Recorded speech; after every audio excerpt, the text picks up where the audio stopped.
Okay, we're going to start the final symposium, the video cataract symposium. So I would like to invite Professor Ijad Latif, Dr. Tayyib, Dr. Muhammad Tayyib, please come and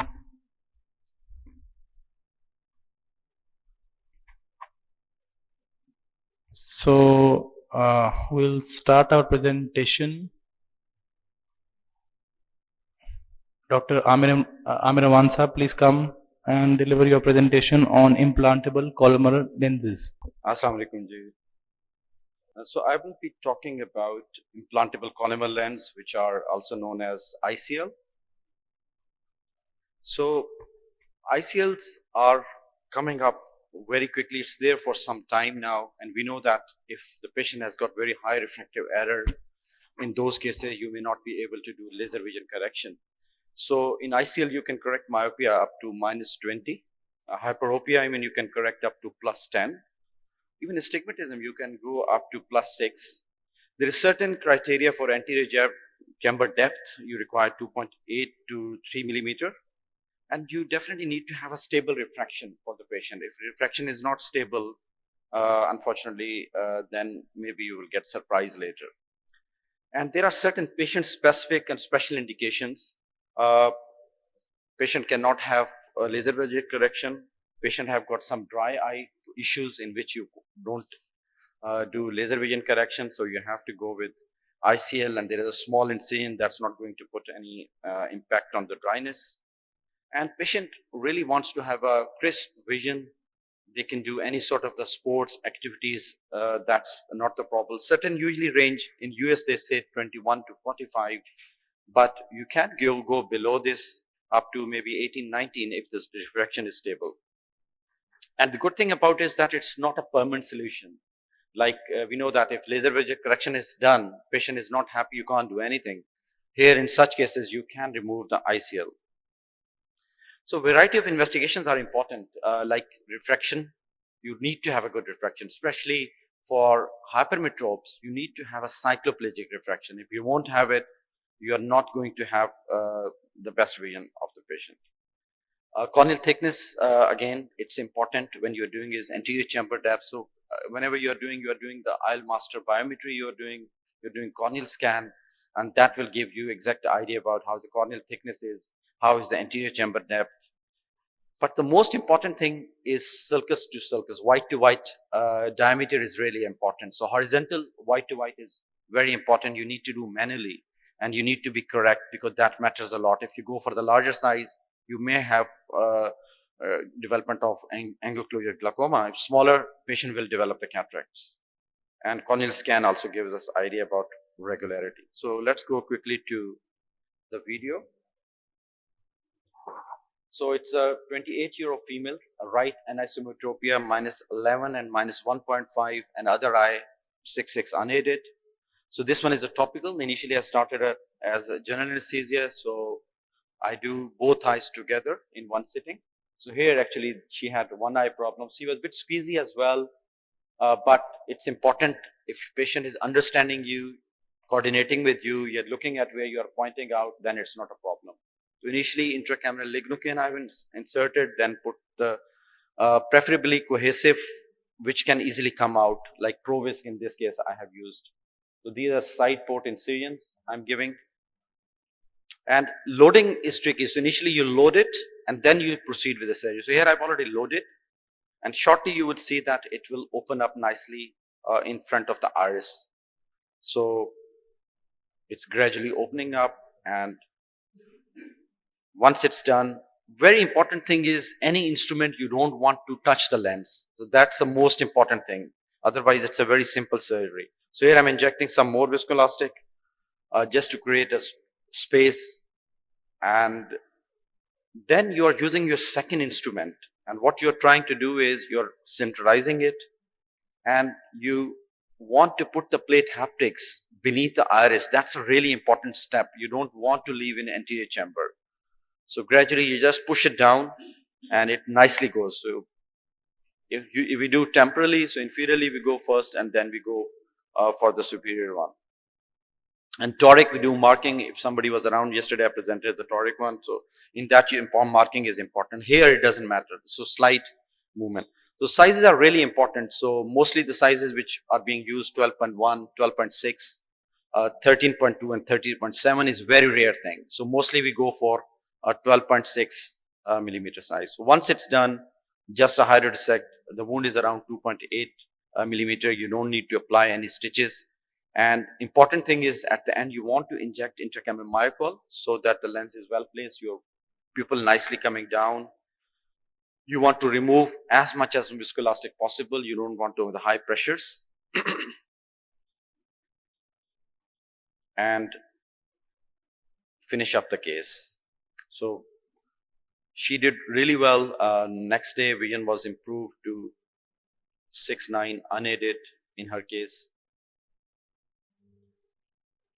So here I'm making sure. So I'm slightly gently pressing the lens down so that all viscoelastic will come out. So you don't need to do any PI in these because they have got the holes there that help in aqueous coming in front. So it's not proper. Hyperopes, in those cases, we have to do PI before the surgery. But it depends on how much hyperopia is there. So important thing, whenever you hydrate the wound, but if still you feel that wound is leaking, don't leave it leaky. You need to apply the stitches and you can remove it later.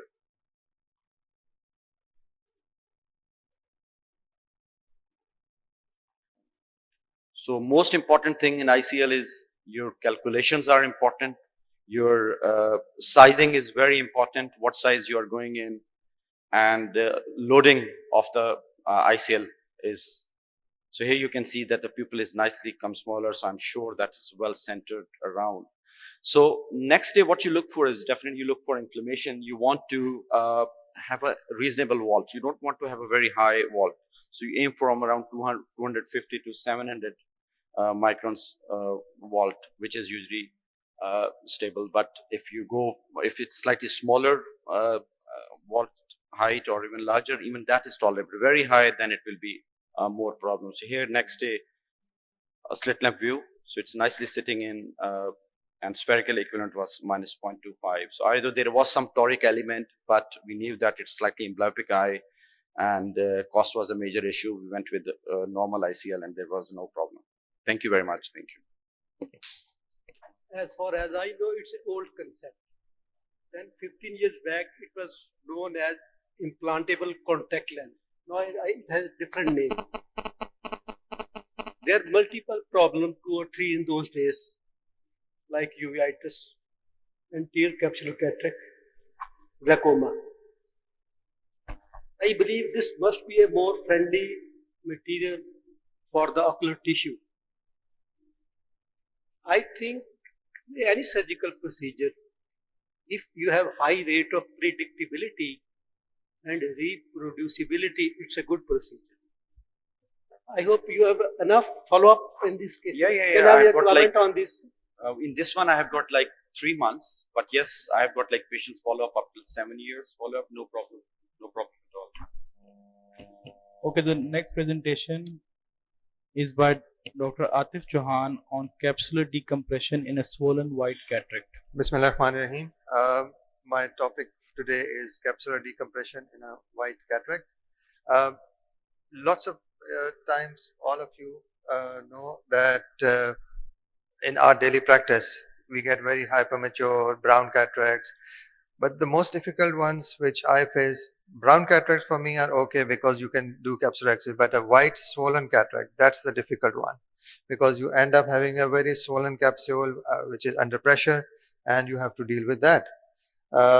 And that leads to very rapid fluid epithelial impairment, fluid influx, leading to rapid decline in visual functions. So here's a case of, this was actually a young patient, a female about 35 years of age, and she developed this type of a cataract, and you can see even the pupils are very small with a white cataract, and you have to be very careful, very gentle. Just do a main incision first, and the first aim is to try and enlarge the pupil size. So for that, I inject adrenaline, diluted adrenaline, and that, if you see, will make a little bit of difference, which will increase the size of the pupil. So this I'm injecting a very diluted adrenaline mixed with normal saline, and you can see the pupil size enlarging a bit. And this helps in your procedure as you carry on. So that's the first step. Second step, which you do, would be to inject vision blue dye, of course, because these two steps are very important. Just be careful during those dilating and vision blue insertion that you don't press on the eye, because if the patient suddenly squeezes, your whole chamber will collapse. So that's the second step. So first step was pupil dilation. Second step is vision blue. You just wash the vision blue after that.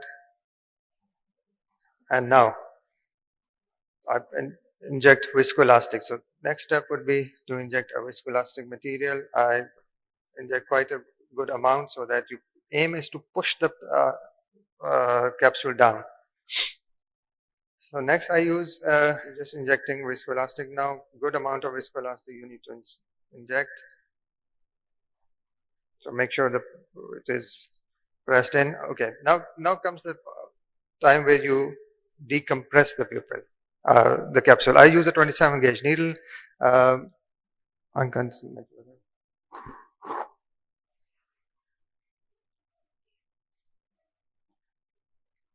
Okay, so what you do is you directly go in with a 27 gauge needle and puncture the capsule very gently, and then start pulling the plunger.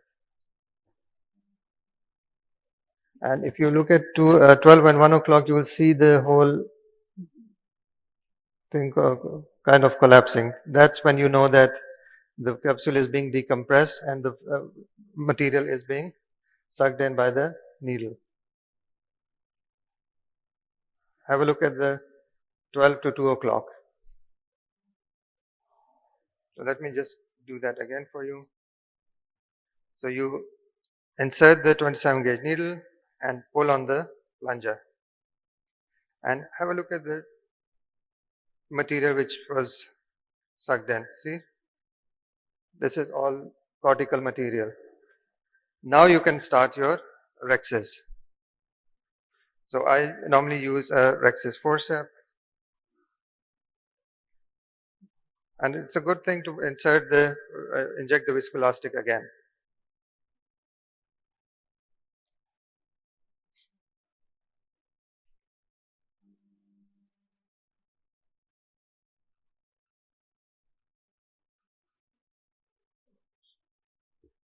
Okay, so now you start your capsulexy. Be very gentle during the procedure. I take extra time. And you can see once the rexis reaches about 12 o'clock, it starts to go out.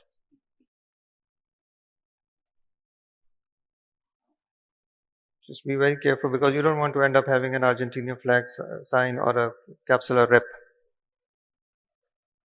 Just be gentle.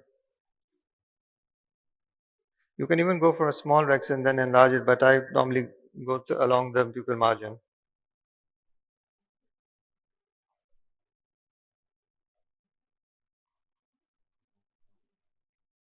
And you can see here the rex is starting to go towards the edge. So I just stopped for a minute. You inject the viscoelastic again, make the anterior chamber deep, and then restart. Because this is where the point where I felt the capsule axis is extending.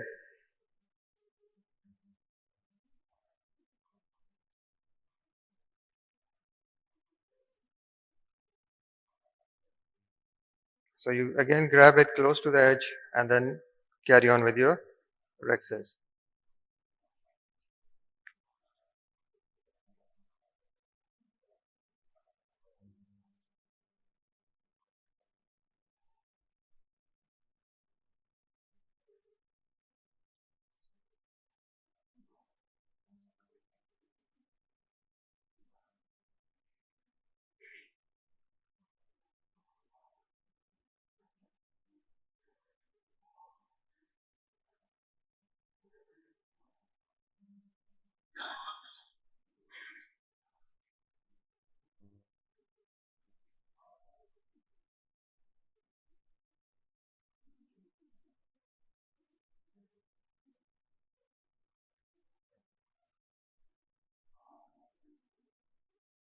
You can just push the capsule to the center and then restart again.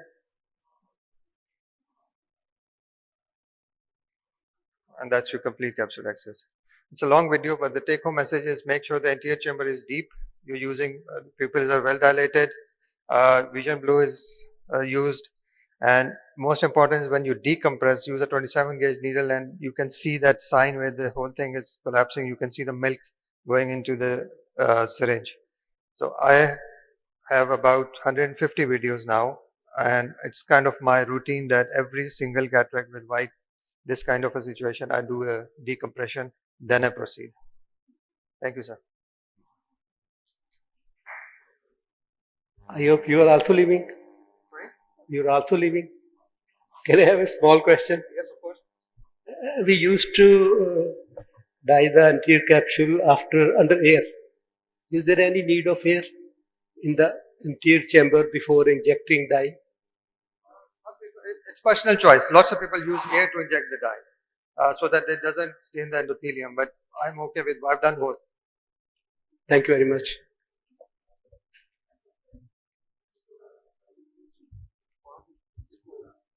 Viscoelastic, I've got both. I've used ProVisc, which is hyaluronate, and I've used HPMC.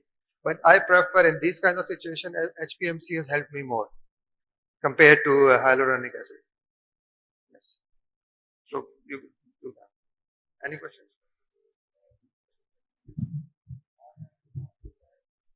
While in the inferior part of the nucleus, while you're turning the axis, wouldn't it be safer if you try to pull toward the center Yes. instead of trying to pull radially like you?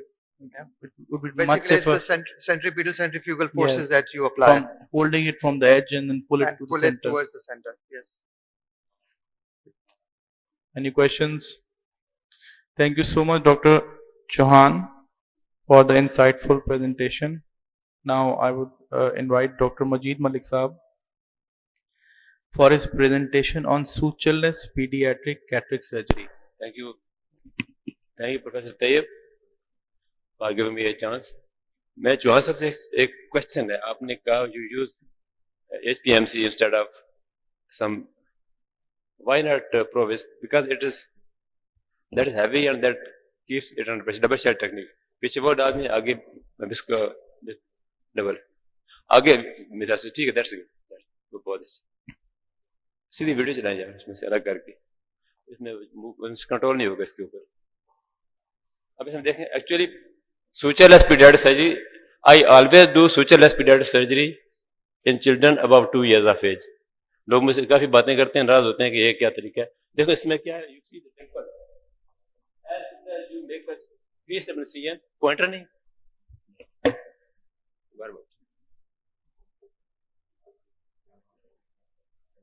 वापस ले जाइए. शुरू से चलाना sir बेटा. शुरू से चलाना वीडियो.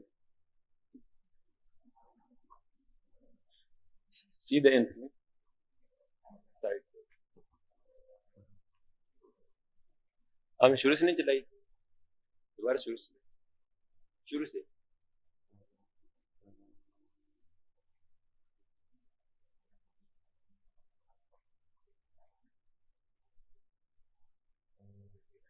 वीडियो को ना आप यहाँ से आ नहीं इसमें शुरू से नहीं आ रहा.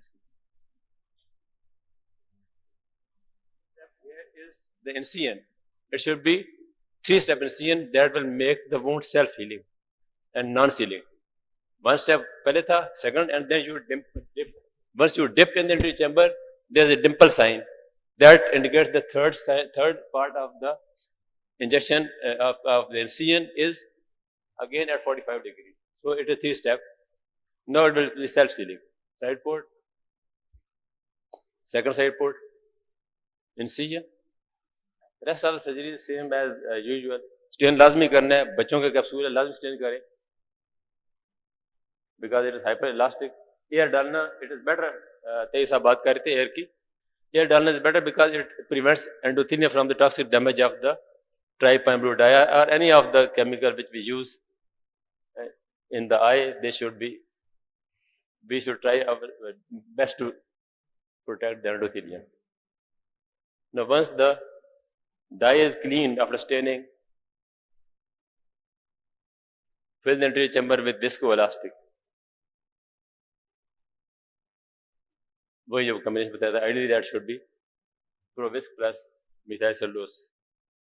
That will keep it deep. It is again just like any soft cataract. But if the chamber is well maintained, there is no risk of getting the runaway access. Otherwise, these elastic capsules carry very high risk of this running away. So secondly, initial cut with cystotome, then continue with the utrata. That makes more easy if you have practice. Hydration is essential because the elastic lens is more adherent to the capsule in children because of high epithelium cell layer. Then cataract comes very easily, soft cataract.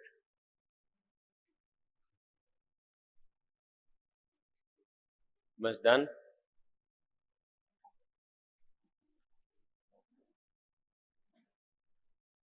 clean the area of all the capsule on the back of capsule, only in the visible part of the pupil.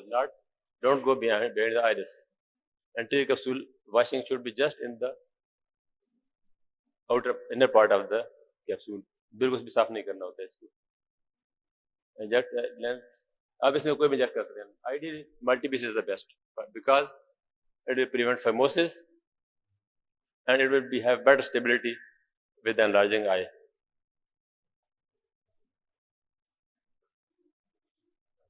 Ji? If very soft, you can, yes. No issue if it's cataract soft. Then it is essential to clean thoroughly viscoelastic from the back of the lens and from in front of the lens as well. From the endothelium as well, everywhere. Because children carry very high chance of inflammation as well as pressure elevation after surgery. So no element of viscoelastic should be left there because it will induce inflammation. Uveitis already ज़्यादा होती है इन लोगों में और pressure rise will be a problem. PCO तो होनी होती है, इनमें लाजमी होती है, अभी इसमें भी होगी but a bit less chance कि इतनी जल्दी हो जाए.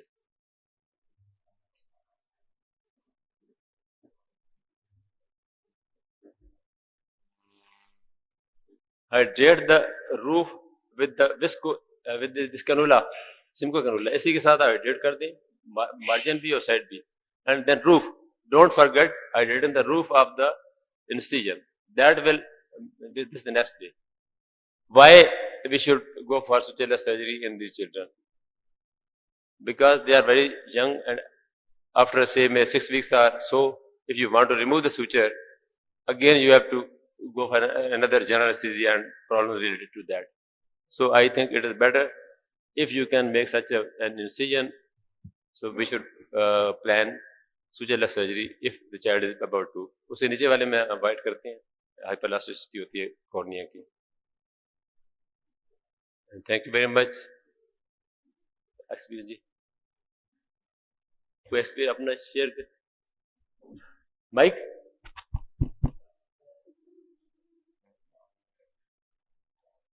Leave the. If everything is fine, like this case, I don't do upper capsule. I simply place the lens endocapsular implantation of the full lens. No, because that stretches and they stretch at that point toward the sulcus. You are safe. You are within the lens. You are not irritating the iris, and at the same time, angulation is 5 degree. You place the lens in the sulcus. Yes. Not the lens in the bag is it's haptics pushing towards the sulcus. आगे तरफ होते हैं. Lens bag में रखना है. Dr. Majid, excellent presentation. Just a comment. I think you are a very experienced surgeon. You can use phaco probe in pediatric cataract. But for younger colleague, I advise they should not use phaco probe to aspirate the cortex. वो ISC हो जाता है, बहुत से हो जाता है. because his eye is very they are collapsible. जी. Their sclera is very collapsible. In a fraction of a second, it got the capsule. It happened with me It couple does. of times. But sometimes children have cataract which has areas of density and calcification. उनमें specially आपको करनी पड़ेगी, otherwise preferably it should be eye cannula. It will be quite sufficient. Thank you very much.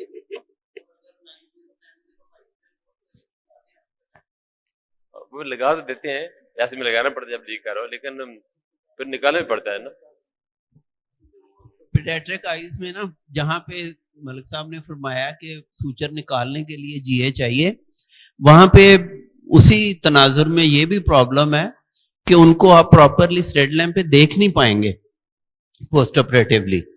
अगर उनका AC shallow हो गया या बच्चे ने हाथ मार लिया रोते हुए और किसी वजह से वूंड खुल गया, तो रिकमेंडेशन इंटरनेशनल पीडियाट्रिक एसोसिएशन वगैरह की, अमेरिकन एकेडमी की यही है कि no wound, even the side ports should be stitched. और अब ये शुक्र है कि आसानी हो गई है, 10-0 वाइक्रिल भी अवेलेबल है लोकली, तो आप 3 वाइक्रिल लगा दें, 2 हफ्ते बाद वो जज्ब हो जाएंगे. अफजल ये है, लेकिन मलिक साहब जैसे expert hands, they can take a chance. You are talking about there is- guidelines चाहिए, जो मदरी साहब कह रहे हैं, गाइडलाइंस चाहिए, लेकिन मेरा एक्सपीरियंस है कि things go very smooth. Thank you. Every step has pros and cons. If you apply 10-0, it's a better safe than sorry. Like it's a bit irritable because it's a absorbable switching. 10 there is also degradation of the 10-0 with the passage of time. Inflammation कर सकता है ना. Dr. Hussain Raza, and his presentation is stop and chop technique for mild to moderate density cataracts. Assalamu alaikum. My name is Dr. Hussain Raza. I am a glaucoma fellow from Al Shifa Trust Eye Hospital. I would like to present my very own technique, scoop and chop, for mild to moderate density cataract. Okay, first we will understand the indications for this technique. We will review instrumentation, we will see the steps, and at the end, the safety pearls and complication avoidance. The indications are mild to moderate nuclear sclerosis cataract, gelatinous cataract like in diabetics, the cataracts with very weak zonules, posterior polar cataract, and in cataract surgeries where the anterior chamber is shallow and the endothelial cell count is low. Required instruments are the standard cataract set, along with that of phaco handpiece, and the chopper we use is Nagahara chopper. Here is the picture of the chopper. It has blunt outward curve and inner cutting edge. So what is the technique? The technique is, first we will create the incisions and then perform capsulorhexis of 4.5 to 5 mm, and then we will perform hydrodissection and hydrodelineation. It should be ample. The hydrodissection should be in all the quadrants, and then we will proceed towards the step which I call scoop. In that step, first I will tell about the settings. The bottle height should be around 100 to 110 centimeter, power 65 and AFR 35, vacuum 475. First, I will take the phaco probe inside the eye. Then after the AC is formed, I will clean the cortical matter which is obscuring the view of the cataract. Then I will insert the chopper, and I will slide the chopper on the nucleus and take it towards the periphery. When I feel that the resistance of the nucleus is over, then I will take it back towards the back of the nucleus and lift it. And then I will proceed towards the chop. For this, I will place the phaco probe at the center of the nucleus and move chopper and probe towards each other and then split it. For this, I won't use any vacuum or any power. All this chopping is completely mechanical. And then I will further divide it into the quadrants with same maneuver. I will scoop out each and every fragment with chopper into the safe central zone. My phaco probe would be completely in the pupillary plane, and I won't take my phaco probe inside the bag. Every fragment would be scooped out with the chopper, and then I use power with the pulse mode and engulf the fragments. While aspirating the nucleus matter, I will place the chopper in the safety position, which is between the phaco probe and posterior capsule. So if we are using a machine which has a lot of surge and poor vacuum performance. In that cases, it prevents engulfing the posterior capsule. And then in some kind of cases where the epinucleus is quite stuck inside the bag, and I also use the chopper and lift the epinucleus underneath and then remove it with the vacuum. Then I will do the cortical cleanup and IOL insertion. Now I will proceed towards the video.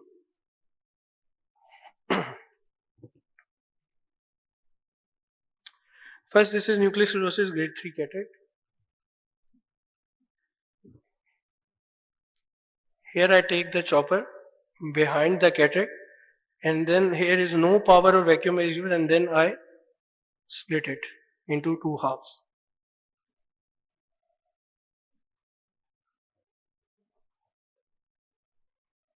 This is nuclear sclerosis grade 2 cataract. Here hydrodelineation is very ample. I brought the chopper back and then split it into half. Now this segment is pulled out.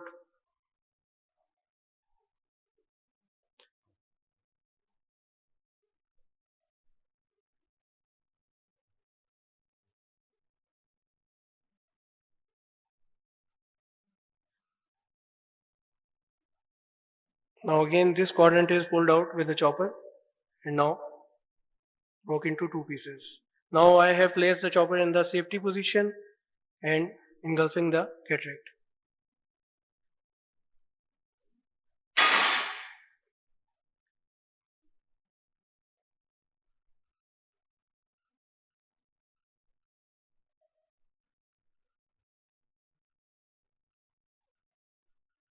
Now this is the gelatinous cataract where there's a very big chance of punch hole in machines which does not have good control. Here I have pulled out the nucleus and then engulfing it in the pupillary plane.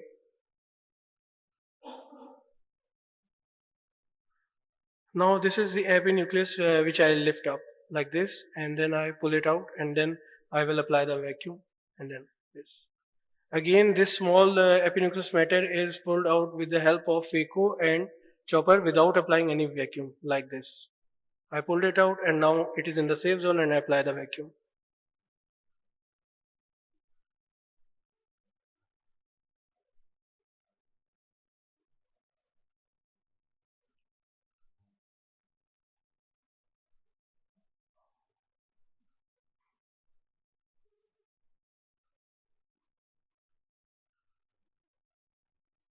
Now this is a cataract with angle closure glaucoma. I had a very shallow AC and weak zonules. Again in this I would like to do it all in without going inside the bag. So I pulled the nucleus out with the chopper and now engulfing it by placing the chopper in the safety position. With placing the chopper in the safety position, I can go deep inside the bag for the phaco, which helps the endothelial cell count. So the safety pearls are avoid touching the anterior capsule with the chopper while going behind the nucleus. Keep chopper in the safety position, ensure good hydrodissection and delineation for free nucleus rotation and demarcation. Apply phaco energy and vacuum only when needed. Summary is scoop and chop technique is very efficient for these kind of cataracts, mild to moderate density, and it is ideal for worn out phaco machines with surge and requires good chopper, but there is one thing which should be kept in mind, that it requires good chopper control, proper visualization and very good instrument and hand-eye coordination. Criteria ये रखेंगे कि जब nucleus का margin आपको visible हो, इतना dense हो कि उसका जो डिलिनिएशन का रिंग है वो विजिबल हो, वहां पे ले जाएं. तो ये तो रिकमेंड नहीं करेंगे कि आयरस के पीछे से जाकर स्कूप करें. Sir, which I mentioned is when I place the chopper over the nucleus, I am pressing the nucleus. When the strength or the resistance of the nucleus is over, that means that nucleus end is reached. And then there is no resistance. Then I go back and then lift it. You need to be very careful in dense cataracts. 3 Yes, plus and more. it is not recommended for dense Yes. cataract. And for the kind of cataracts you showed in your second and third clip, it's good. Yes. Yeah, we always try to prolapse. Yes. Whether you hydroprolapse or you scoop it up, Right. it's quite recommended. Yes. Excellent videos you have shown. Thank you. Sir, not yet. I am doing this. This is my main technique in my private patients. This is my main technique because where I do private surgeries, the machine there is very worn out. So this technique helps me a lot, and I'm very much comfortable. I've done around 2,000 cataract surgeries with this technique and no rent at all. ये बड़ा मुश्किल है कहना कि 2000 में rent नहीं हुआ। Sir, हाँ, ये ना ही कहें तो बेहतर है। yes, sir. Thank you. क्योंकि वो even with the best hand 1 to 2% rate है और जस्ट अपनी एक गट फीलिंग पे ऐसे स्टैट्स को डिनाई करना बहुत मुश्किल होता है। That's good, but the technique is good, and we all try some kind of variant with that. Yes. Whether it's viscoprolapse, whether it's hydroprolapse, whether it's a scoop prolapse, we all use these tricks for Right. soft cataracts. Right. Thank you. Thank you. The next presentation is by Professor Ijaz Latif, Controlling Rexes in White Cataracts. Good morning, ladies and gentlemen. Assalamu alaikum. Rexes in white cataract is quite challenging sometimes, and it's not the white cataract or the color of the cataract which is challenging. It's actually the type of cortex which is challenging. Sometimes we got very solid cortex in white cataract, and we can proceed normally, and some other times there may be liquefied cortex, so we have to change the techniques and change the maneuvers. So first let's see how the solid cortex behave. This is a white cataract and I have stained it, and you see we follow the basic things. First puncture the capsule and then wait what happens. So no cortex come out, so I've gone radially and I'm turning it. Now turn the flap inside out. इसको आपने flat लिटा लेना है and then touch the flap only, and this flap will also give you the direction where you want to go. So, and you after remove, you don't pull out with the, just let it float outside this. Don't try to pull it, because even if there is minor small attachment, it can lead to the tear. So the basic thing is that you have, with the solid cortex, we have to follow the same as we are doing. Here, again, there are corneopasties, and this is white cataract, and I have stained it. And you see the same radial, put the flap inside out and flatten it, and then it will also guide you. The curvature of the flap will guide you where to go, and you have to pull this with the tip and don't disturb the cortex. So when the cortex is solid, even in white cataracts, you will not feel any difficulty. You go in routine. So now we come to the semi-solid cortex. It's not fluid cortex. In such cases, it doesn't come out, but there is a very thin layer of the fluid cortex, and we have to be careful that we don't disturb the cortex so that it doesn't leak and doesn't come out. So make a small superficial, just cut the capsule and don't disturb the rest of the cortex. You don't touch the cortex, and radially turn immediately radially. जैसे मैंने आपको बताया कि फौरन आपने radial हो जाना है, सॉरी सर्कमफ्रेंशियल हो जाना है, रेडियल नहीं जाना. So foreign circumference, even if it is smaller, no problem. Smaller rexes is much safer than the tall rexes. So be careful. इसको बहुत delicately आपने cortex को disturb नहीं होने देना. Cortex को वहीं अपनी जगह पे रहे और आपने उसको complete करना है. इसको without, just touch the flap. Don't touch the cortex or anything else. Flap को आपने touch करना है और उसी base के करीब. और पेशेंस इसमें बहुत ज़रूरी है, पेशेंस बहुत ही ज़रूरी है. और आपने अभी अब देखें कि there is part of it is still left.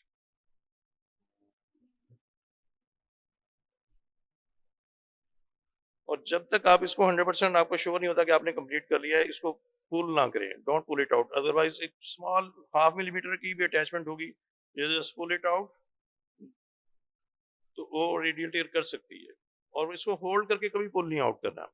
हमेशा let the flap float out with the viscoelastic. Just press on the lips of the wound and it will flow out.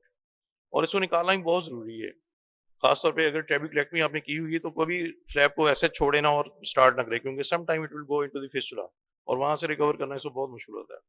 So always take whether is white कैटेट और कोई भी इसको बाहर निकालना जरूरी है, मेक इट श्योर, और ताकि आपको फिर डाउट भी नहीं होता कि कहीं इंडस्ट्री में या इसको व्याज नजर आए तो उसको आपको डिफिकल्टी हो सकती है.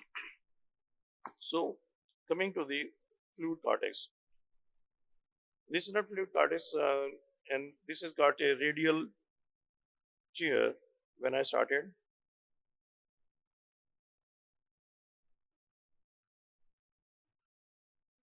Now you can see that it's going this side as well. So when you find this situation, always try to encircle this radial tear in and encompass it. So make sure कि भी आपका उसमें आ गया है. Yes. अब आप safely इसको perform कर सकते हैं. अभी बाकी कोई ऐसा मसला नहीं. वंस यू टर्न सर्कमफ्रेंशियली आपने टेयर कर लिया तो बहुत कम चांसेस हैं कि अगर आपने उसको फ्लक्चुएशन नहीं होने दी ऐसी डेप्थ में तो ये बाहर नहीं रेडियल नहीं जाएगी. Always touch the base, very close to the base of the flap and go on.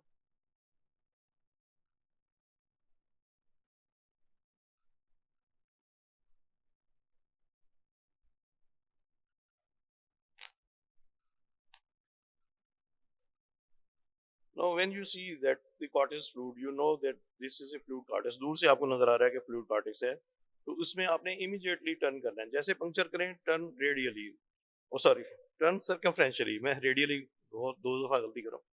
So आपने immediately circumferential turn कर लेना है, घूम जाना है, घुमा देना है उसको, फौरन radial नहीं जाने देना उसको.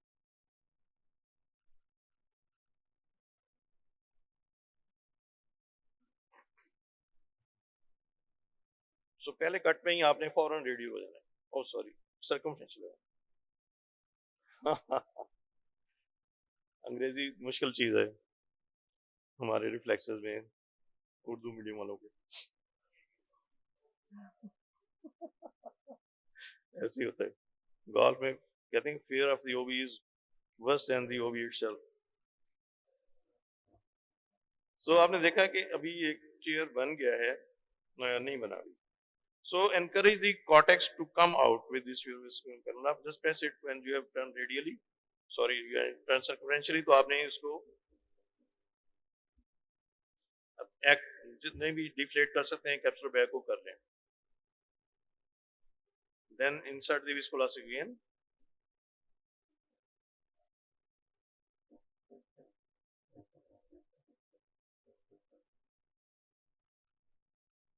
Or now you must use your Tata. आपको your Tata is much safer and much better control than the needle capsularisis. And every time you use this your Tata, hold it from the base, close to the base. Yes, close to the base, and then you will have better control.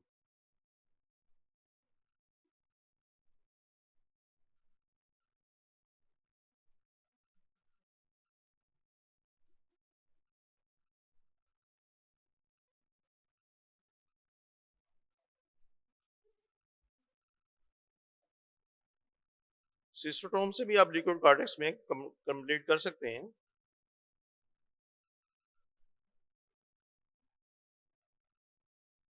You see there is a lot of fluid is coming out. The liquefied cortex is coming out. Now just take it out with the help of some cannula.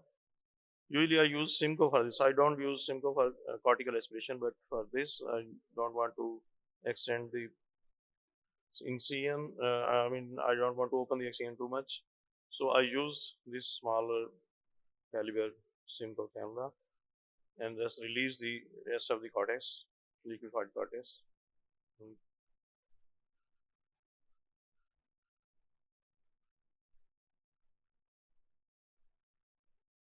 You can also complete it with the cystotome.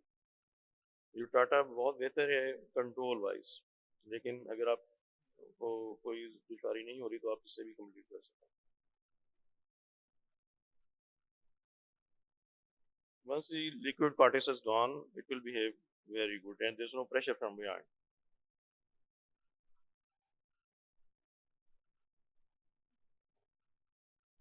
Basic thing is that during all this, you have to keep the lens pressed, nucleus pressed backward with the head of good viscosity.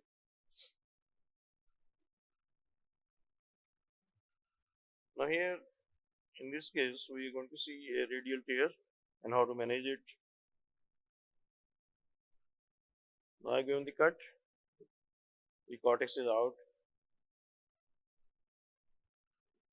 and I will wash the cortex as usual.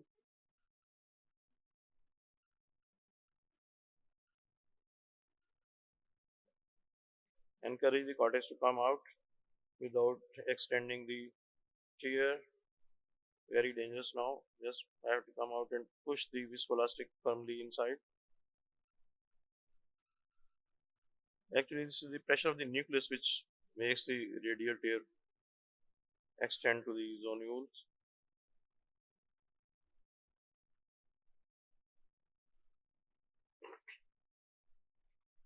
So now you can see that there is a tear here. यहाँ पे आपको tear नजर आ रहा है, तो आपने encompass करना है उसको. यहाँ से लाएं और make sure that it is incorporated in your axis.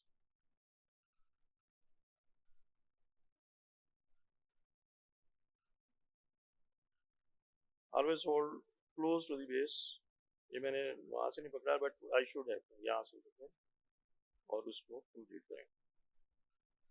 इसमें आपको रेडियल अटेन हो गई है, बिल्कुल रेडियल टियर इसमें इनकॉर्पोरेट हो गया और सर्कुलर आपने अटेन कर लिया.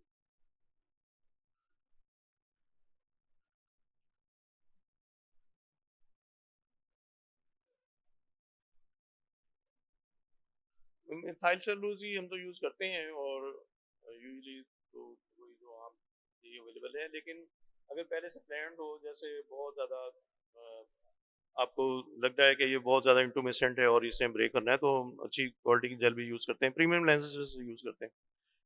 तो लेकिन रूटीन में तो यही आम मिथाइल सेलुलोज यूज़ करते हैं. लेकिन अच्छी जेल यूज़ करना डेफिनेटली बहुत सेफ्टी को एनहांस कर देगा.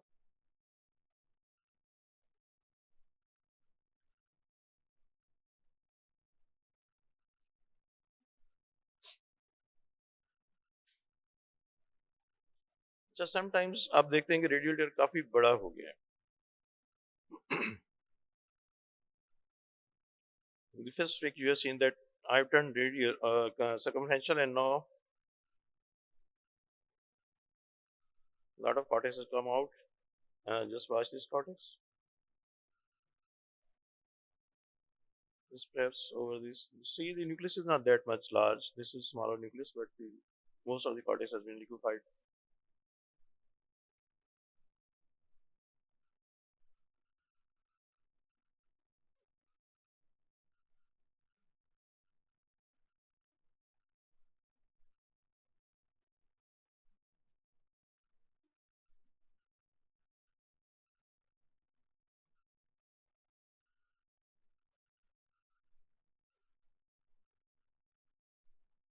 देखिए ये जो टियर है, इसको उसके साथ उसको एनकम्बस करें, इसको इसके अंदर इनकॉर्पोरेट करें, फिर आपकी सेफ्टी बढ़ गई. अब ये this is a large margins gone to the almost mid periphery से भी बाहर निकल गया, almost peripheral area, but this is safe. किसी भी शेप में आ गई है, this is safe as compare to the torn axis. Radial tear को अगर बाहर जाने देंगे तो किसी न किसी स्टेज पे बिल्कुल जोन्यूल में चला जाएगा. So make sure that even the axis is larger, but make sure that you encompass the radial tear. Now here what should we do? This is a case which is a totally calcified capsule. The capsule is just like a shell of the egg shell, and it's calcified. And in whenever you come across the calcified or fibrous capsules, then it's a real problem, because the calcium spec of the calcification will change the direction of your force, और आपकी force किसी भी तरफ जा सकती है और टेयर भी कहीं जा सकता है. तो ऐसी सूरत हाल में जब आप देखें कि ये बिल्कुल वाइट और कैल्सिफाइड कैटेड है, तो आप नीडल कैप्सुलाटमी को यूज ना करें, इसमें फिर रेडियो फ्रीक्वेंसी रेक्सेस करें. और मोस्टली जो हैं इनके साथ रेडियो फ्रीक्वेंसी कैप्सूल रेक्सेस अवेलेबल होती है, लेकिन हम उसको यूज ही नहीं करते. तो ऐसे केसेस में यूज करें अब इसको ये कि इससे इस sort of current low create current है जो दोनों इलेक्ट्रोड के दरमियान पास कर रहा है. There is a spike in the centre and there is shell outside. तो दोनों के दरमियान करंट है और you can see the bubbles which are produced here, and should go slowly because there may be incomplete cutting, but if you go slowly there will be complete cutting. And make sure that you slide your on your capsule without dragging the capsule. You go on top of the capsule, just touching the central spike. This is an absolute white cataract. ये जो white cataract ये वहाँ देखने को नहीं मिलते, हमें ही मिलते हैं हमारे जैसे बैकग्राउंड जो एरियाज जहाँ पे हम काम करते हैं बैकवर्ड्स एरिया में. See, I have separated it completely, and you can check that how much was the calcification over it. See the back side. It's all totally calcified capsule, but with the help of this radio frequency capsule access, we are able to attain around these out. And this is not the size, actual size, क्योंकि actual size इससे बड़ा होगा. यहाँ तक वो probe जा रही थी तो ये इससे बड़ा एक्चुअली हुई है. सो एक कटिंग में भी एक इसमें तकरीबन 0.5 मिलीमीटर इन्वॉल्व होता है. सो अगर ये आपको 5 मिलीमीटर नजर आए तो 5.5 की एक्सेस हो गई है और वो कंप्लीट एक्सेस हो गई. So try to use this in complicated cases like fibrosis and calcified capsules. Sometimes this is a case of severe uveitis and the pupil was not dilating inferiorly because maybe because of posterior sanity, and I have touched it and it's gone slightly backwards. Now the cortex is under is fluid cortex, and I have tried it to turn immediately, and you can enlarge whenever you like. पहले से भी बाद में भी कहीं भी enlarge कर सकते हैं आप इसको. And see, I have started here and I am going circumferentially straight away. तो इस साइड पे अब ये चूंकि स्मॉलर है टेम्पल साइड पे, जब मैं इसको वापस आऊंगा तो I will take another flap of this. So इस combination of needle and access जहां भी हम देखते हैं कि अब ये आउट होने लगी है या हमारे कंट्रोल से बाहर है, hold the base of the flap, move on.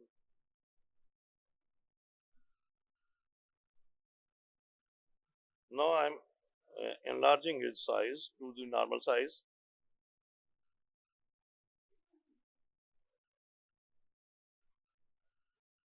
बहुत सारे एब्सेंट हैं, ये बड़ी इंपॉर्टेंट चीज है, देखें इसको गौर से. So you can enlarge circle. ये आपकी इजाद है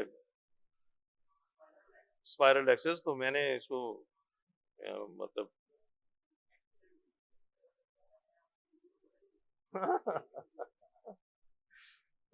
थैंक यू सो मच. आपकी जो है ना, अच्छा, here it is subluxated lens. आपने देखा कि there is zonal adhesions from right from here to this area. Zonal adhesions काफी ज्यादा है, तो हाँ. So आपने make sure that you make this rexes in the center of the capsule, center of the pupil and center of the capsule. Okay, आपने नीचे नहीं जाना बहुत ज्यादा, क्योंकि आपने देखा कि it is come upwards. तो आपने इसको जितना भी पॉसिबल हो आपने ऊपर से स्टार्ट लेना है, यहाँ से अपवर्ड्स, क्योंकि नीचे नहीं जाना आपने. आप प्यूपल के सेंटर को फॉलो ना करें या आपने लेंस के सेंटर को फॉलो करना है. Be very careful here. यहाँ पे ज़्यादा मदरी में याद आएंगे भी इसको सर्कमफ्रेंशियली टेंजेंशियल ट्रैक्शन दे, डॉट गो सेंट्रीफ्यूगल. Sir, ज़्यादा time we're a little low on time. सो या तो इसमें जब आप डालेंगे ना, चले मैं आपको दिखाता हूँ कि जब इसमें आप ये करेंगे तो ये सेंट्रल हो जाएगी. आपने परेशान नहीं होना कि ये ऊपर क्यों है प्यूपल के ऊपर वाले हिस्से में. जैसे मैं इसमें मैंने ये एंटर कर रहा हूँ तो ये नीचे चलती जाएगी. हाँ,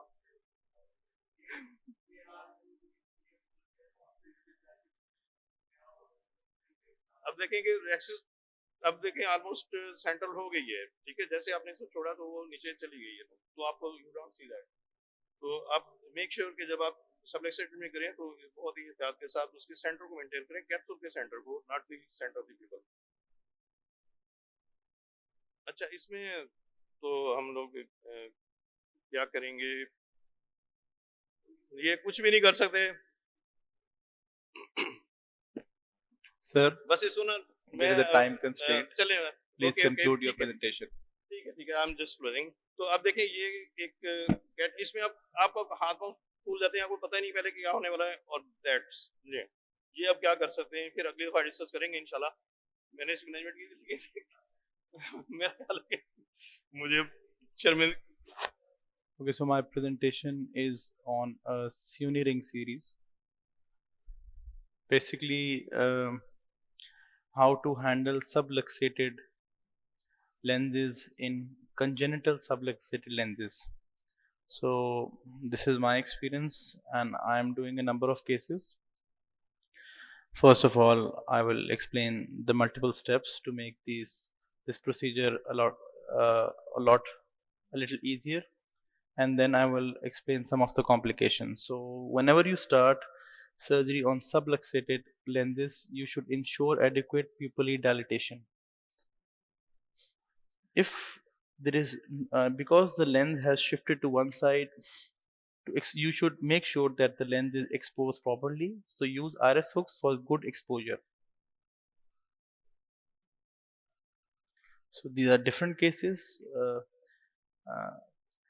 if the lens is cataractus, which is rare in congenital subluxated cases, use dye. But if it is not cataractus, always try to perform a rhexis without the dye, because the dye will stain the vitreous, it will impede your view.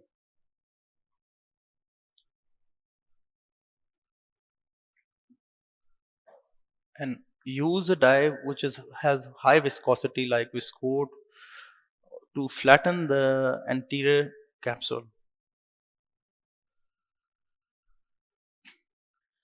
The capsulorhexis in such cases is always the most technical thing to do, one of the most technical things to do. So it's one of the most crucial steps because of the weak zonules. Instead of using the needle, rhexis in such cases always performed better using a forceps.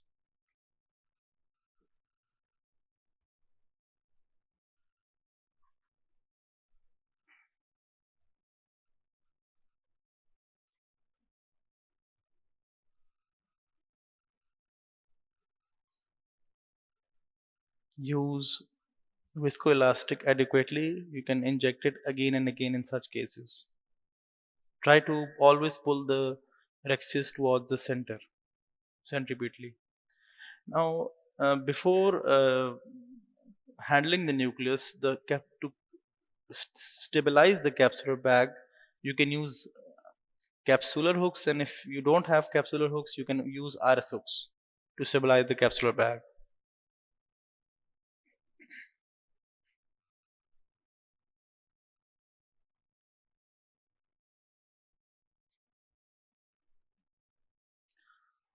Gentle hydrosection is very essential. This is because in such cases the nucleus is usually clear, so it makes removal very easy. You can use a bimanual technique, a coaxial technique, or a Simcoe cannula to remove the nucleus.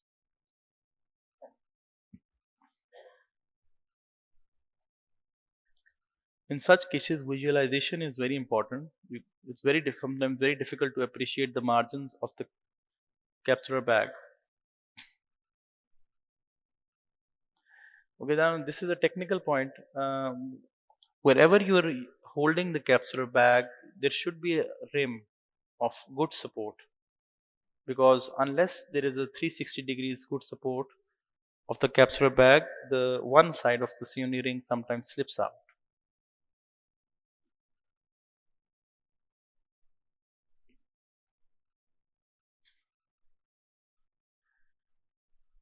Wherever you're tying the Suni ring, there should be you can make a groove, you can make a flap, anything that will bury the suture where the Suni ring is tied. It should always be 180 degrees opposite to the placement of the suture. So before inserting the suturing, uh, always insert the 10-0 straight needle proline, or if you have another suture, through the inlet before inserting it. I usually use a 10-0 straight needle proline.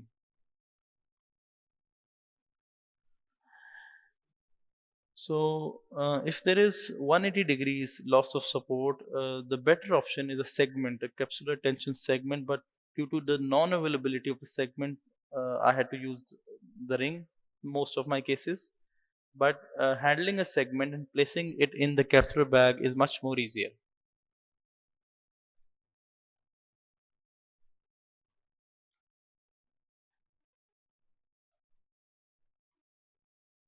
Now, one inlet has already been, the suture has already passed one inlet. Now I'm going to pass the other 10-0 straight needle, because it's a double needled suture.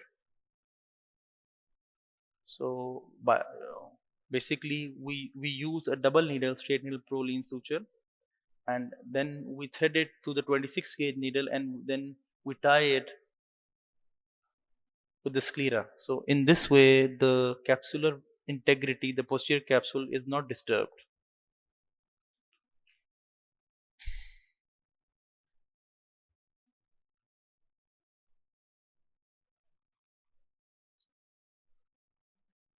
So first we remove the one end, then the other end. So one important point is that while inserting the 10-0 straight needle proline through the wound site, make sure that it does not pierce any stromal tissue. Otherwise, the sutures sometimes get stuck at the wound site, and that's a big problem.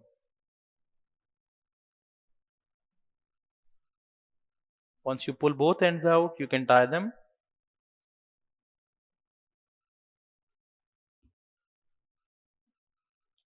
To be very gentle, just make sure that the capsular bag moves to the center, and then you can leave it.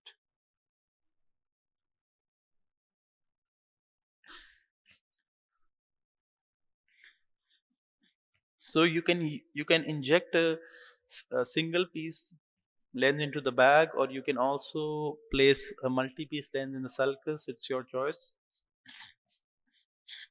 But with this technique, you can use a single piece lens in the bag, because you have stabilized the bag, but still placing both haptics in the bag requires a little bit of effort, because even though you have tied the bag, the capsular bag, on one end the needles are still weak. So you close the case with 10-0 sutures.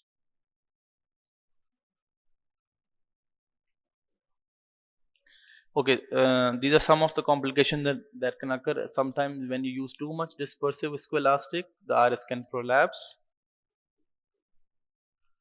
Uh, this was a different Sioni ring. I mean, I think a copy, and it had indentation, so it was difficult to insert. Try to use one which has smooth edges, and the main wound is adequately opened up. So the wound was also a little bit smaller.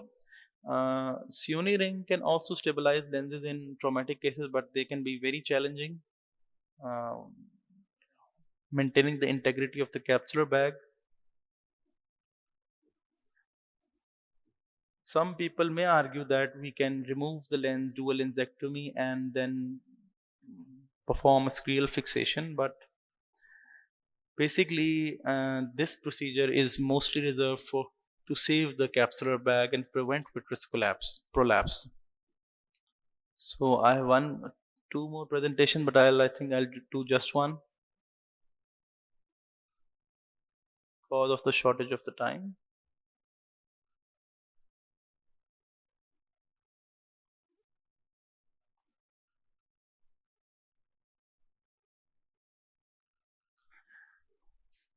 This is just a standard scleral fixation procedure. a Yamani technique. So this procedure has become very safe, very repeatable, and most of our colleagues are doing this. So place infusion cannula. You can do it if you do a number of cases. You can start doing it without the infusion cannula with only a good quality viscoelastic, but in the beginning try to maintain the chamber with an infusion cannula. Placement is very important. Placement of the markings, it should be 180 degrees apart and 1.5 to 2 millimeter on both sides. So you can fixate using a multi-piece lens, but the latest lenses which have PVDF haptics are much more safer because you can do enhanced manipulation of the haptics without breaking the haptic.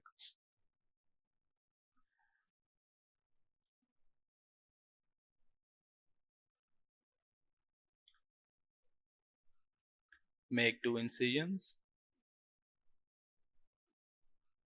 Okay, so this is a lens with PVDF haptics. You have to be very careful while injecting it so that it does not drop into the vitreous. Try to place one haptic outside the eye. Now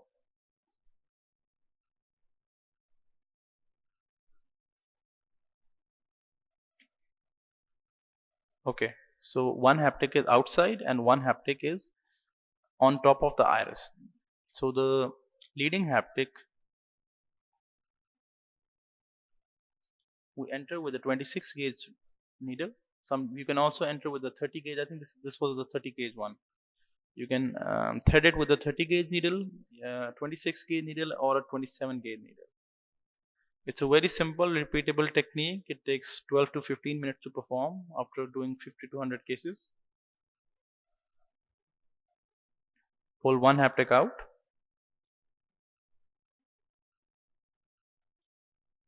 Once you've pulled it out, you cauterize it, make a bulb, and you secure it.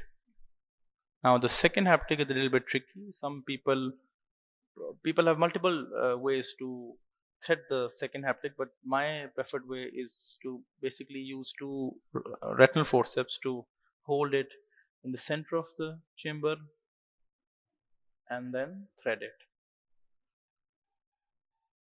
You can also pull the needle out of the eye, thread the haptic, pull it back in, but it causes a lot of striations to the cornea and it's kind of, I think it's a bit aggressive. So I think this is according to me, it looks much cleaner this way. And then you pull it out, make a bulb, and you conclude the procedure. Thank you so much. Dr.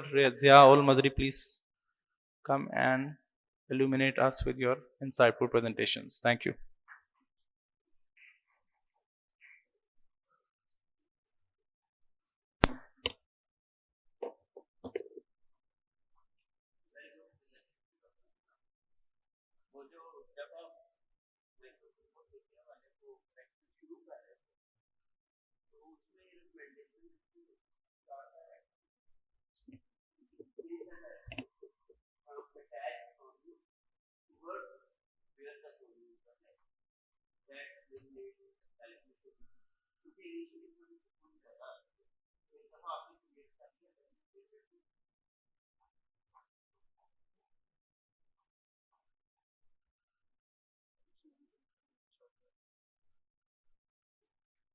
तो आवाज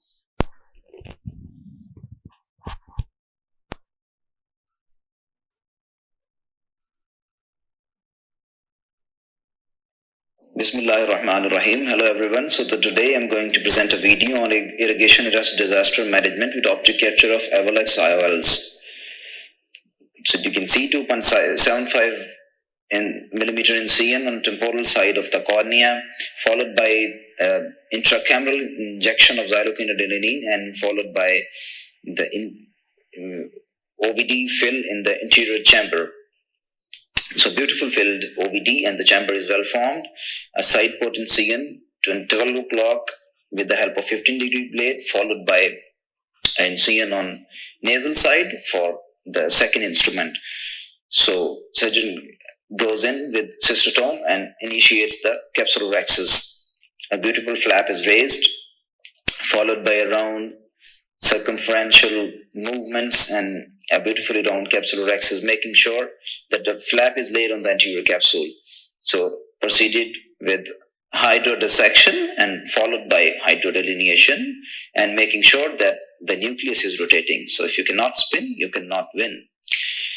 Going in with the phaco probe and making sure that where to attempting a direct chop, you have to make sure that the cortex is clean, and a beautiful direct chop, and dividing the nucleus into two halves and lifting the heminucleus and chopping it into two pieces, and the other heminucleus, and it is phaco-emulsified in a few seconds, and some of the perinucleus is remaining.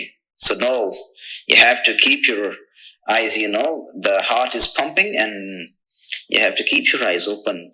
And the surgeon is trying to aspirate the remaining, and there you go, you see the chamber shallows, and there it is.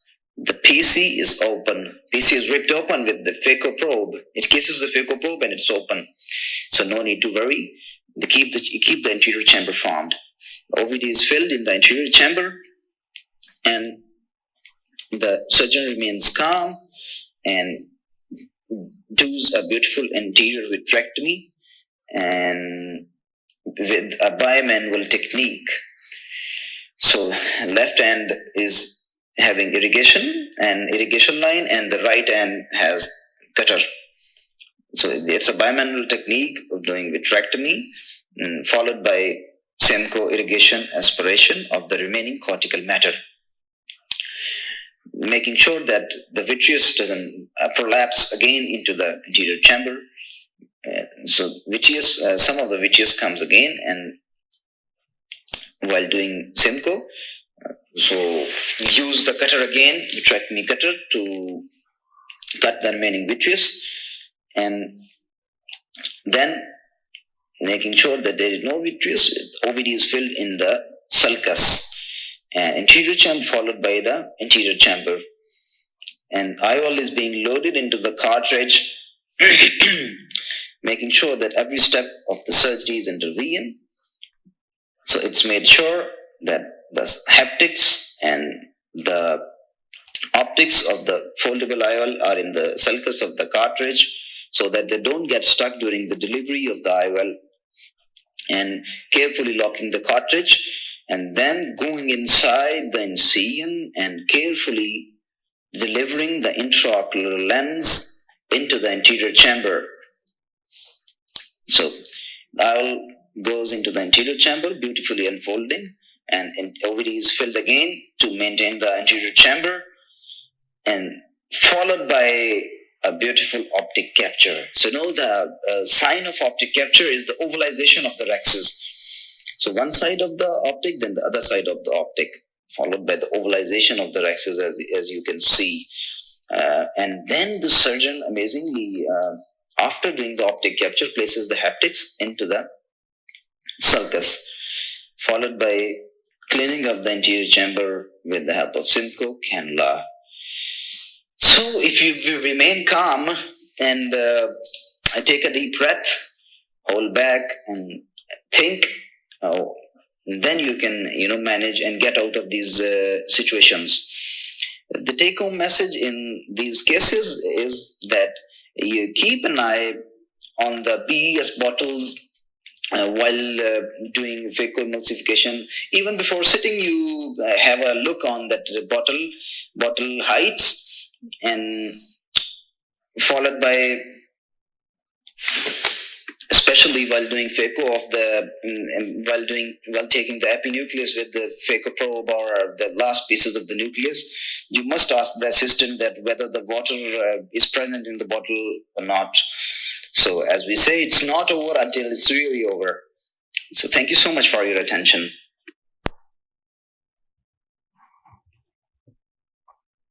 So this was irrigation arrest disaster management. वो जो bottles आ रही हैं BS की, उनमें जरा fluid कम होता है, और sometimes it can and up during the surgery, उसकी वजह से हुआ है। बॉटल में पानी खत्म हो गया तो वो क्लैप्स किया चैम्बर, तो टिप की मुलाकात हो गई पीसी से and the story changed and then there was rescuing. तो मैसेज इज स्पेशली जब आप पेरीन्यूक्लियस और फाइनल कॉर्टिकल शीट्स ले रहे हो तो always have a kind of ask your assistants that पानी है बोतल में कि नहीं। This is what I do now after this case. जी Dr. Gori, would you like to stain the vitreous in the anterior chamber, or you are comfortable without steroid or any type of staining of the vitreous? अब्बा जी senior है ना, इसलिए for junior colleague it's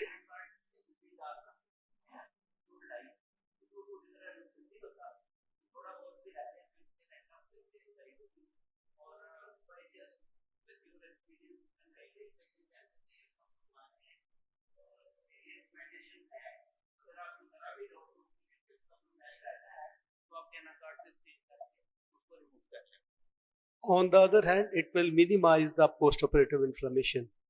अच्छा, इस video में होगा आपने watch किए there was a mistake in the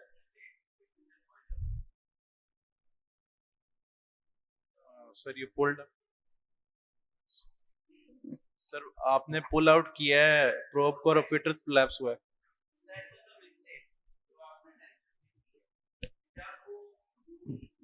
हुई है फेकोटिप की कैप्सूल से और उसने डहस किया है और सेंटर में वो होल हुआ है, तो मैंने प्रोब को पुल आउट कर लिया। This is not recommended. आपने प्रोब को वहीं रखना है, फेको बंद कर लें, इरिगेशन चलने दें और दूसरे हाथ में विस्को इलास्टिक लेके चैम्बर को फॉर्म करके बाहर आना है। उस मेरी लिटिल मिस्टेक की वजह से वो रेंट थोड़ा सा बढ़ गया और थोड़ा सा विटियस ज्यादा आ गया।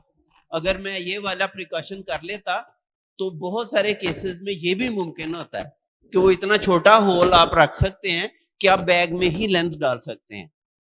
तो this is the kind of precaution we need to take. कोई बात नहीं, अगर रेंट हो गया तो अपने बरकरार रखें। बाद में तो उसमें मैंने मैनेज किया है, लेकिन वो उसके असल में वो अनयूजुअल हुआ है ना, वो कोलैप्स होते ही ना वो रिफ्लेक्सली बाहर आ गया। तो ये रिकमेंडेड नहीं है कि प्रोब को आप फौरन बाहर ना निकालें। सर ये irrigation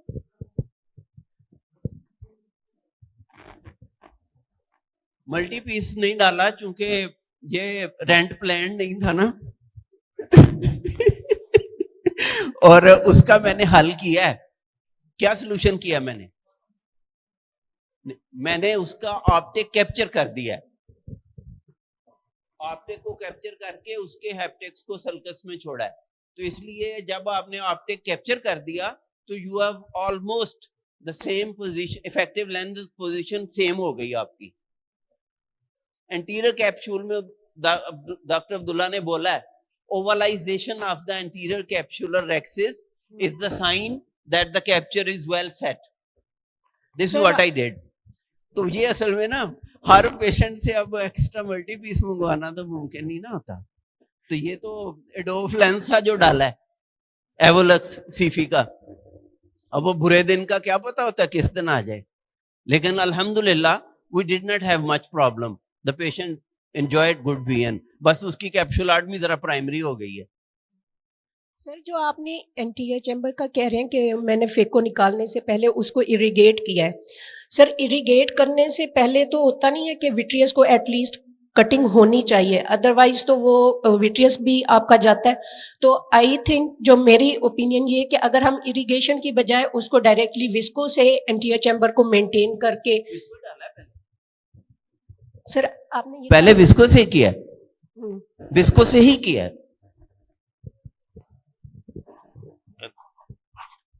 Thank you so much, Professor Ziaul Masri, for this beautiful presentation. And Ajay मेरे तो जान नहीं छुट्टी जिन्ना मर्जी थैंक यू अदा करो, एक और हैगी। So it is another presentation as you saw Hamza Ali Tayyib he fixed that, tucked that cova lens. This is another approach to do that. बस एक ही शेर पढ़ के आगे चले जाएंगे. उड़ गया हसरत लिए ये अंदलीब, काश मेरा गुल कभी सुनता मुझे. तो ये लेंस है जो प्री लोडेड है. एक्रिस ऑफ मल्टी पीस के मुकाबले में it's quite beauty introduced by Kowa Japan. Acrys of multi piece के हैप्टिक पीएमएमए के बने होते हैं तो ब्रेकेबल हैं, लेकिन इसके जैसे हमजा ने बताया पीवीडीएफए एक मुश्किल सा नाम है, लेकिन असल बात यही है कि वो बड़े रिजिलियंट हैं. वो आपकी मैनिपुलेशंस को बड़ी आसानी से टॉलरेट करते हैं और टूटते नहीं हैं. और जब आप उसको हीट अप्लाई करते हैं तो वो बल्ब भी बड़ा खूबसूरत बनता है उनका as compare to acrys of multi piece.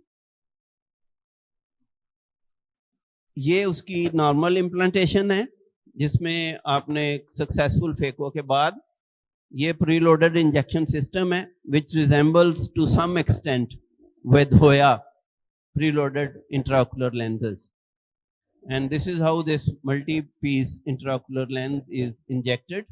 Leading haptic goes inside the bag and the trailing haptic will be positioned with the help of a second instrument.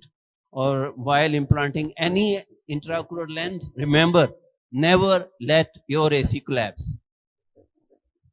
So it's beautifully centered. It's a yellow coated aspheric lens with PVDFA haptics.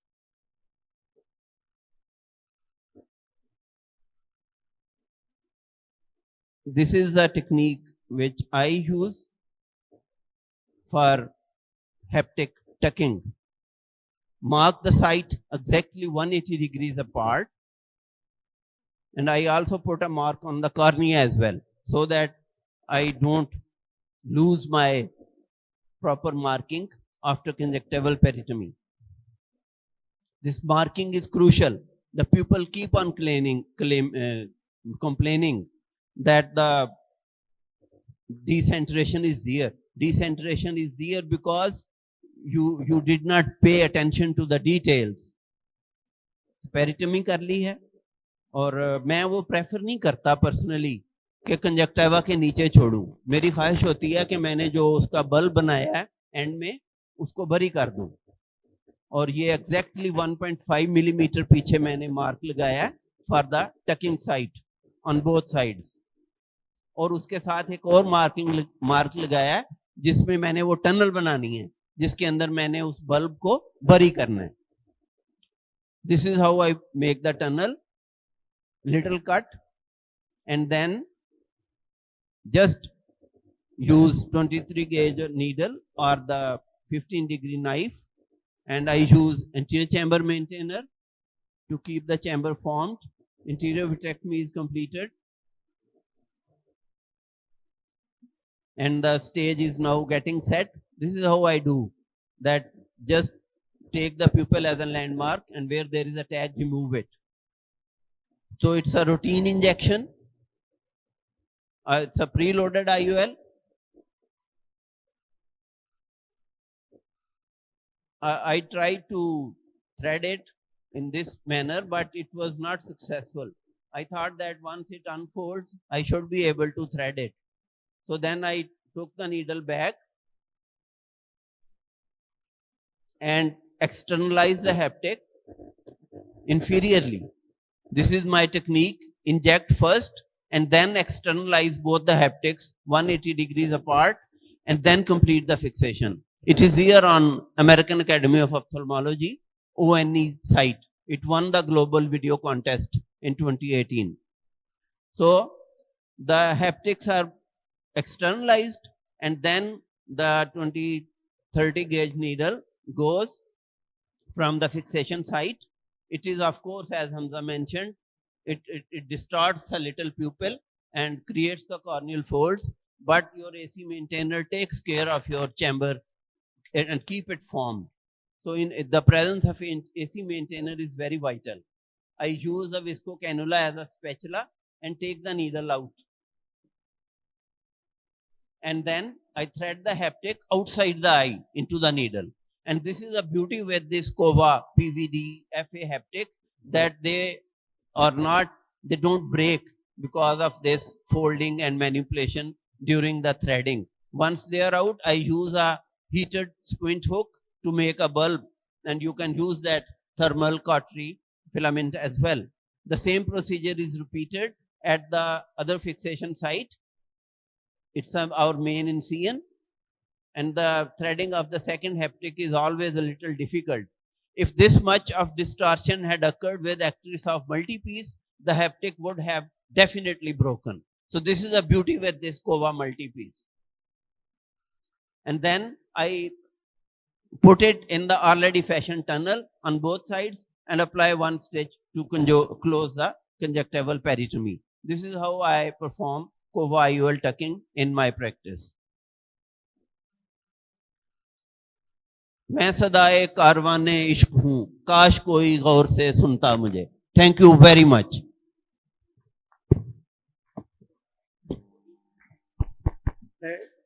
Thank you very much for showing this technique in one case. After saw the protrusion of the haptic outside the conjunctiva. For the junior clinic, it's very important to establish a tunnel and tuck it there. In sooner or later, it's very painful for the patient when it's protrude from the conjunctiva. Just a comment. Thank you. Dr. Ubaidullah Yasin. Dr. Abdullah Mazri. Yes, Assalamu alaikum everyone. Today I'm going to present a surgical video on management of traumatic iris cyst.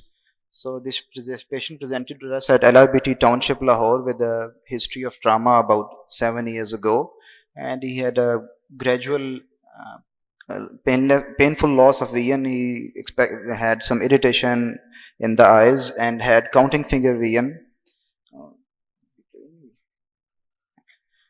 So I took the case to my supervisor, Dr. Fawad, and we planned the puncture of this cyst with a 26 gauge needle, as you will see. So this patient has a cyst from 4 to 7 o'clock inferiorly, and the patient was very irritable, and I injected subconjunctival xylocaine to have a good anesthesia, so the patient experiences no pain, and then went in with the 27 gauge needle and started aspirating the cyst, making sure that because it's a sharp instrument, so it remains in a good plane, not towards the iris or the endothelium. And when you see, the pupil was horizontal slit like before aspirating, and afterwards, as I start aspirating, the pupil is getting round and round. So the care which must be taken is that we should not damage the endothelium in these cases, because the endothelium is very nearby, and as we'll suck or aspirate, the chamber will shallow, and we have to take care that the needle doesn't touch the corneal endothelium. And you see the pupil is getting round, and then I dissect the adherent leucoma, which was also present in the center, with the help of 27 gauge, but unable to do that, and I went in with the visco cannula to exert some force, but I was unable to do that, as it's the principle in the eye, if you have to apply too much force, you must stop. Then I enlarged the incision with the help of 11 number blade and went in with the vena scissor to cut the adherent leucoma, because it wasn't detaching from the cornea with the help of visco cannula. So carefully cutting the adherent leucoma with the help of vena scissors. And you can see the pupil is round and the chamber is well formed, as we have injected OVD in the anterior chamber. So now in these cases there is a lot of chance of recurrence of the cysts. So the wall of the cyst was still inside, and I dissected the wall, which is preferable with the help of a blunt instrument. But I used a 27 gauge here to dissect the wall of the cyst, and then pulled it out with the help of a Simco assisted, pull it out with the help of a Simco, because I saw our senior Qazi Saab there. He did desmatopexy in the same technique. The desma was detached. He went in with the Simco and grabbed the desma with the help of Simco and pulled it towards the incision and then injected air. So pulled it out with his Simcoe and excised it with the help of scissors. Because the chances of recurrence are too much, you may inject alcohol before putting it out. You after aspirating, you can inject alcohol in these cases, but I just pulled it out and cut it with the help of venous scissor, then hydrated the side port and injected air to form the anterior chamber. As you can see, the air goes into the whole of the AC. So this is also an indication that the cyst, which was previously touching the corneal endothelium and irritating the patient and inducing astigmatism and stuff, now the bubble is round and the chamber is formed, followed by a decadron injection, so that the patient doesn't have post-op inflammation. So thank you so much, viewers, for your attention. Sure, sir. I hope you go for pathological analysis of the cyst material. You confirm your diagnosis. No, sir. Sadly, we didn't, but we must. Afterwards, I'll take care that because I was sure that it was traumatic. Patient didn't have any previous history. We did anterior segmentosity. Until and unless proves. Don't say this thing in medicine. Evidence based. You right? Sure, sir. Next time we'll be careful. Good presentation. Thank you, sir. Dear viewers, you are going to see cataract surgery in a patient with Axenfeld-Rieger syndrome. These are the pre-op pictures of the patient showing tractopia, polychoria, and posterior ambulatoxon, which you see in Axenfeld-Rieger syndrome. This patient has poor dilation, as we can see, and cataract surgery. Dear viewers, you are going to see cataract surgery in a patient with Axenfeld-Rieger syndrome. These are the pre-op pictures of the patient showing tractopia, polychoria, and posterior ambulatoxon, which you see in Axenfeld-Rieger syndrome. This patient has poor dilation, as we can see, and she had a bilateral trab bleb superiorly. These are some of the challenges we face in these surgeries. These patients have relatively shallow anterior chambers and a thick cornea, so we have to modify our incisions. And she had a trab bleb superiorly in both of her eyes, so we go for a temporal approach, and she had keratoconus and a poor limited view, and IOL power was 36.5 diopters, so a thick IOL would be used. In care research, we create a capsular axis carefully, and we might have to go beyond the pupillary margin in these types of cases, so we can achieve an adequate axis of 4.5 millimeters, and a gentle hydrodissection is performed, and OVD must be ejected out before hydrodissection so that the iris might not prolapse. An anterior chamber is formed with the help of OVD, and we go in with phaco probe and perform phacoemulsification in pupillary plane. Careful emulsification in pupillary plane is necessary because endothelium is too near because of shallow anterior chamber, and then we proceed with irrigation aspiration with the help of Simcoe cannula, and we might have to go beyond the iris margin in Simcoe cannula use, and we enlarge the incision with the keratome for injecting a multi-piece IOL, and the multi-piece IOL beautifully unfolds, and the leading haptic goes into the bag, and slow ejection must be performed in these cases especially, and then anterior chamber is formed with the help of OVD, and McPherson forceps is used to place the haptic on the iris, and then with the help of Sinskey hook, the trailing haptic is also dialed into the capsular bag. So in these cases, as we see, the view is very, very limited. On the central 4 or 4.5 millimeters of the cornea is actually clear, so we have only a limited field of vision. So we must perform all the steps in those 4 to 5 millimeter zone, and instruments must be held under vision, and Simcoe washout of OVD is performed, and the wounds are hydrated. And these are the post-op day 1 pictures. The eye was well centered, and the cornea was clear. To summarize,